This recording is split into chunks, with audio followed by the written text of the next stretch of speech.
We sowed the seeds of love. We showed them how to sing, grown with a knowing of something in their blood, where ceremony begins. When the apron string unpinned,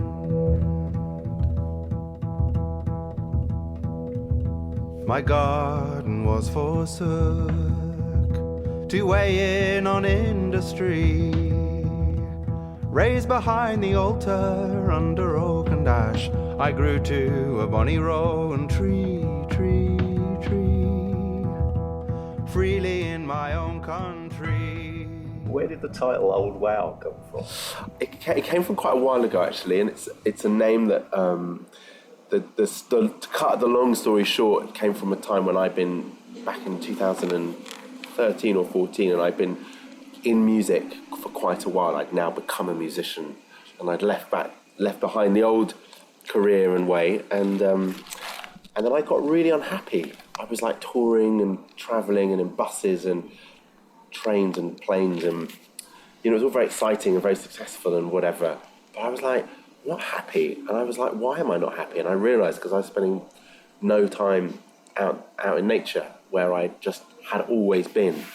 Anyway, I went and took some time out one summer and went, I'm going to go back and do some nature connection work, and went on a course training that I'm very fond of, the art of mentoring, the wilderness school up in Scotland. And I realised that my love affair with nature was in tatters, and like old lovers, we had stopped talking with one another and went into a bit of a kind of state of convulsive, confused, crisis, where it all kind of crashed down. I was like, yeah, you're dead, it's dead. I don't believe that anything of that magic ever existed. It wasn't true. And in that moment of going, calling for help, basically, this buzzard just dropped down really close onto me and just screaming his song down on my head in a way of going, I'm here. And not the buzzard, but the wider we is here. That magical thing that I had forgotten existed. And this buzzard circled around me really ferociously, as if to kind of take care of me and steward me through that. And in that moment, I did this kind of, oh, wow. It was the wow moment. And it was like, this is old wow. This is the ancient. And this name just kind of appeared. And I was like, I sat down and a moment later, and I wrote, and the name Old Wow came out as a kind of my name for that God molecule, that kind of sense of magical thing that we'll never be able to measure or understand or really name. In this first song, I talk about the Old Wow. It's so old, and it's indestructible, no matter how much we try. So the Old Wow will never wear thin. The old wow never wears thin. Sweet as the bud in the spring, Home is when the heart sings the songs that tell of our own kith and kin. The old wow never wears thin. Out of decay, new life springs, it springs, as the anima sheds its own skin, this pebble rolls its big rings. The old wow never wears thin. The old wow never wears thin. Some of my favorite things. The old wow never. There are three component sections: heart, hearth, and earth. Yeah. Why did you do that? Was that a sense of grouping the songs that you'd written? The way the album happened, where the songs just appeared, they rose up in a way that they were kind of, I received them as these are the songs that need to be sung. In the thinking about the track listing and grouping, there was never really a kind of question of what order. Some artists sweat for months about, do we put this one? And it was like, no, I made a list, and and then I came back a few days later and was like, no, swap them round, done.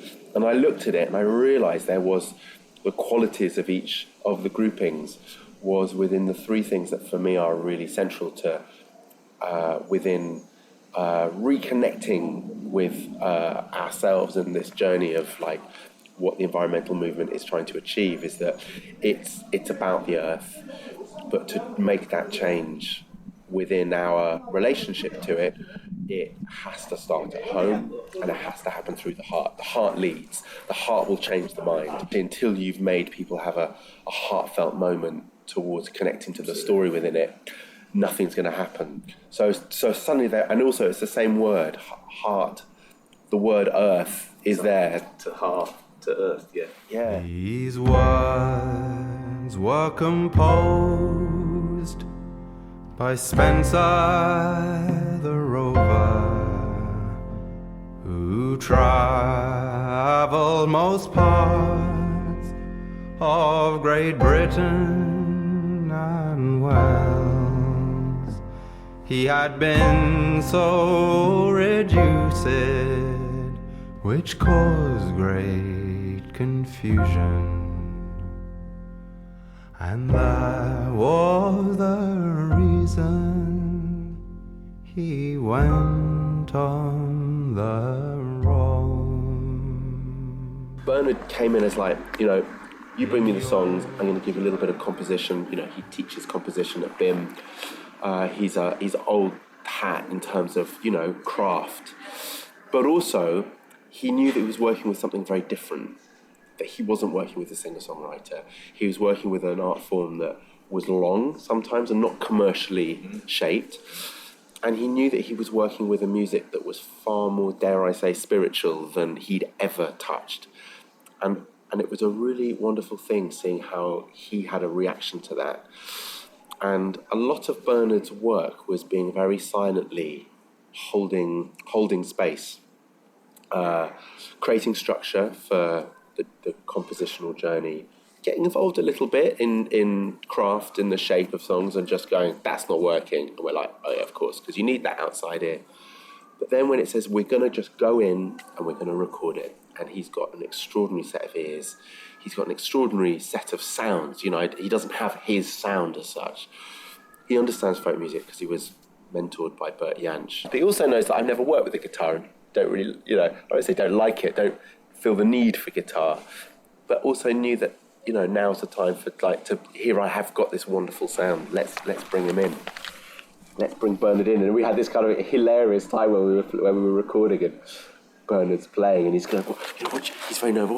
What do you think? Is it all right? And I was like, can you bit less? And I can't believe I'm telling Bernard Butler to say play less guitar and not there and just a bit quieter and less is more. Yeah, no, come on. And it was just absurd. It was like pearls to swines for me. But actually, his sound on the guitar is like a string. It's like a violin. He's so soulful, but it's sort of like mic placement and old school mics, Rack Studios, kit from the 1960s, and create what is a very timeless sound. It doesn't sound like an album that's been made today or made yesterday. And I like timelessness. That for me is that's my style, to try and create something that feels both contemporary and ancient. Sleep, my darling, darling little one. Sleep, my lovely, lovely little one. For your heart is heavy gold, for your precious hands to hold. Sleep then, sleep, my darling, darling little one. And there's almost an avant-gardeness, I would suggest, to your arrangements. Is that fair or is that? Yeah, it's a lovely thing to hear. I think it's more of a case of, not my line, I haven't got a clue. it's an old line. I can't take credit for that, but the Marx Brothers. but it probably is, yeah. But there is some truth in that. I haven't got a clue, but what I've got. Okay, maybe you haven't. What you don't mean you don't write chords. I don't know, but what I hear it, and okay, so I start off with those musicians, and those musicians didn't just get like, you know, I didn't rehearse them. And it's about personalities. And I've worked with some incredible musicians. And I'm not interested in virtuosity, though some of them have virtuosity in their own way.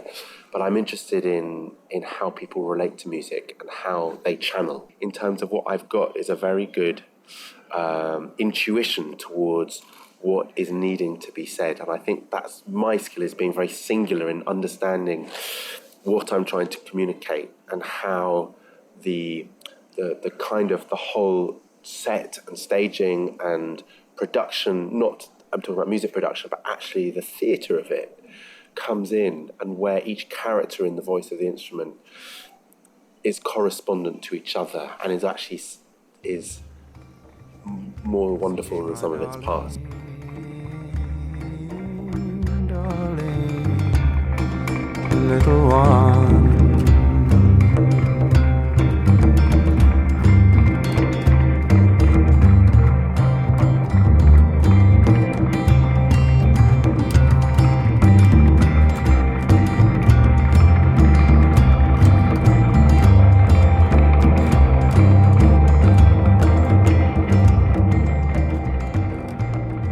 About deep time, and actually I think there needs to be a generation that leave and that the folk clubs collapse, but as long as there is a new concept of how does folk music exist, that almost has to spring out of the kind of ashes. And I think that's why I'm not so sentimental about the disappearance, even though a lot of people who run them are people I've grown up with and have shown me how to sing, and I've sang in their sessions and I've loved dearly.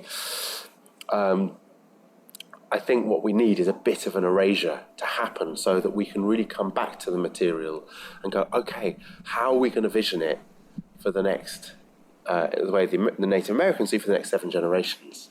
You know, folk music appeared and it was only ever considered like, how are we going to keep it going now, in the now? And that was a very kind of, I think in many ways, a very short-sighted way of looking at actually what are the needs of this material but you know, nothing had really changed until the 1960s. Suddenly there's a whole music boom, and it's changing. And I don't think there was I think the visionaries that were there at the time were not always doing what was best for the music. Ultimately, what has to come out is just, it has to be truthful. That's what I'm more interested in, and the integrity behind it. And I say this to young musicians a lot when I'm asked about what's the most important thing to remember, and it's just like to put ego aside and make sure what you're doing is doing for the absolute right purposes. The great thing about folk music is it's more about the we than it is the I.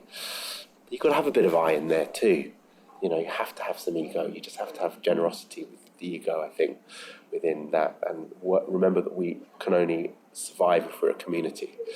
And we have to work together, and building community in music is the most important thing, because everything in technology is challenging the breakdown because of that. Yet creativity is most prolific in those, diverse places of diversity.